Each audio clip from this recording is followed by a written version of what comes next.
સુરત રાંદેરના જહાંગીરબાગ ડીમાર્ટ પાસે મોટી દુર્ઘટના અટકી ટાઈમ ગેલેક્સી એ બિલ્ડિંગમાં 10મા માળે રહેતા 57 વૃદ્ધ ઘરની બારી પાસે સૂતા હતા તે દરમિયાન અચાનક પડી જતા 8મા માળે બારીના બહારના ભાગે લાગેલી જાળીમાં ફસાયા હતા. ફાયર વિભાગની સૂઝબૂછથી વૃદ્ધને બચાવી લેવાયો છે.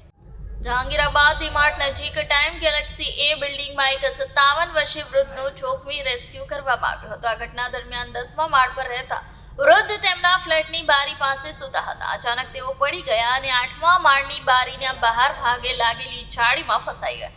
તેમનો પગ બારીના ગ્રીલમાં ફસાઈ ગયો હતો. ફાયર કંટ્રોલ અને રૂમને મળેલ કોલ પછી ફાયર બ્રિગેડની ટીમ તાત્કાલિક ઘટના સ્થળે પહોંચી હતી. ટીમે તાત્કાલિક બચાવ કાર્યવાહી શરૂ કરી 8મા માળથી જાળી કાપીને રેસ્ક્યુનું કામ કરવામાં આવ્યું હતું. 1 કલાક સુધી ચાલેલી જોખમી કાર્યવાહી અને મહેનત બાદ ફાયરમેને વૃદ્ધને બચાવવામાં સફળ થયા હતા. ફાયર બ્રિગેડે તેમની જીવિત સ્થિતિમાં બહાર કાઢ્યા હતા. ત્યારબાદ તેમને 108 એમ્બ્યુલન્સ દ્વારા નજીકના ગુરુકૃપા હોસ્પિટલમાં દાખલ કરવામાં આવ્યા હતા.